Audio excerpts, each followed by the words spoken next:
In the flight plan part, we have to set up everything in a certain sequence. You see, the aircraft now knows when you select the flight plan that you're flying from your departure airport to this is your arrival airport. And that is it. It does not know where you're going to go from your departure. In fact, it doesn't even know how to get out of your departure as you haven't selected any runway for use, any SID. It doesn't have any en route segment. It just says flight plan discontinuity.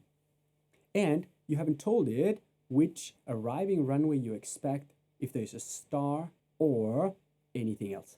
And that's what we need to build. When we build it in a certain sequence.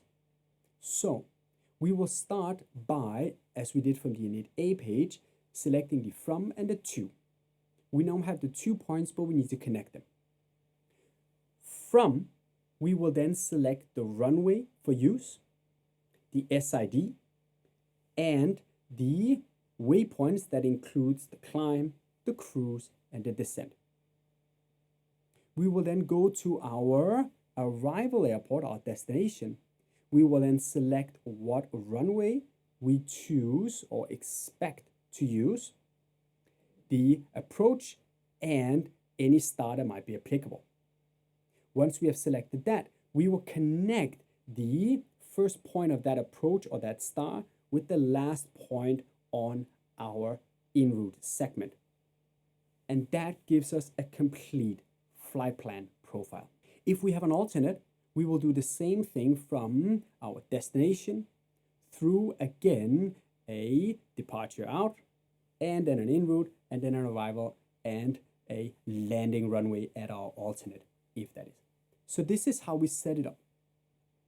How do we enter information into a departure? We use either lateral or vertical revisions. Now that we're on the flight plan page, the line select keys right here have a different function. If I select any of the left keys here, I'm saying I want to change something from that point that is in line with that key, but I want to change that in the lateral plane. That means if I want to change something on a flight plan is lateral. But if I want to set in something in the vertical plane, that could be time, altitude, or speed constraints, well then I will use the right keys right here next to that particular data label or that waypoint. You see, changing something in the lateral plane or changing something in the vertical plane is not the same, but each can be done from the same waypoint. At that waypoint, do you want to change something from where you're going, lateral, or do you want to change something in the altitude or the speed you have to be at or the time you have to be at that waypoint? That will be a vertical revision. Since our flight plan here requires us to fill in all the waypoints, that will be the lateral plane. So I'm going to do a lateral revision. Starting here with clicking the lateral revision key next to Lima Foxtrot Bravo Oscar. This is our departure airport. And it takes us into this page. You see, lateral revision from Lima Foxtrot Bravo Oscar.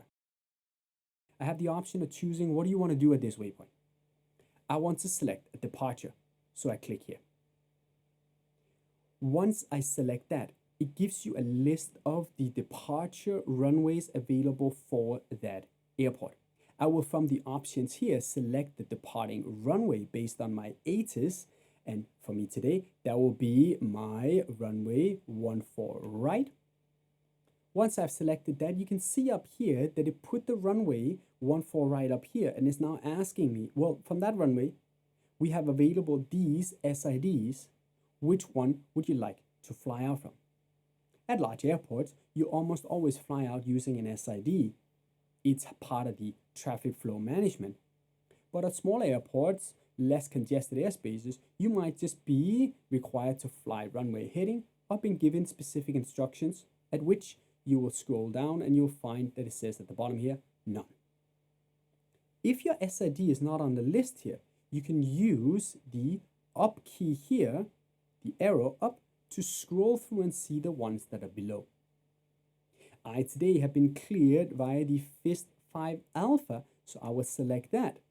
It puts it up here and asks me now if I want to choose, if there are any, a specific transition point into the en route segment. Today, the actual departure ends at the F.I.S.T. VOR, which is the last point on this SID, so there's nothing to choose.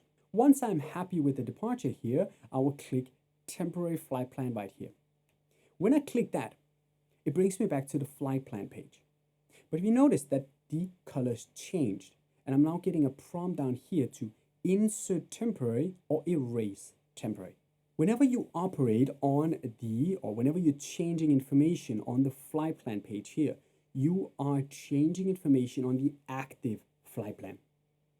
And if the aircraft is operating, the aircraft will be flying, navigating, using this flight plan. So making changes to it, you should be prompted, are you sure that you would like to insert and change this? Because it could have an impact on the remaining flight. So whenever you're on a temporary flight plan, stop to think, is this in fact what I want to change? And whenever we operate here on the flight plan, we have the ND display in front of us in plan mode. This is mandatory. Selecting plan mode, selecting a range that is appropriate for you to see this information on a plan view, on a 2D image. Once you have verified that that is in fact the right sequence, the right waypoints, and this is correct, then you can insert the information. It's like making a draft, and before inserting it, before making it public, you're gonna wanna double check it. We double check on the ND display using the plan mode. I'm not quite done with my flight plan though, because this was only the SID. And to show you that there's nothing more on the flight plan from this point on, I will use my airport key or my up arrow here to scroll through the flight plan. Now, why would I use the up key if I want to see information that, as you can see here, they're in sequence from top to bottom, but I want to see information that is below? Well, you got to think of it like this. This right here is one long scroll of information. The information you want to see is below. So you're going to want to move this up to be able to see what is below. And so by using the up key, we're able to see here as we scroll up that the last entry, the last waypoint we have right now is F.I.S.T. And then there's a flight plan discontinuity, and the aircraft doesn't know where to go from there into the arrival airport, which is Echo Golf Lima Lima. We need to tell it that, so we're not quite done. What we will do is, you can either check it as it is, then insert temporary, it will turn green, and then you can continue from there.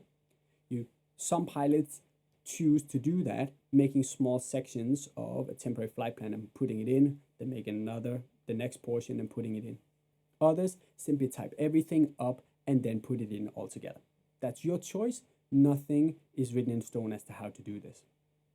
I'm going to continue here on the temporary flight plans. This is just the departure setup anyway.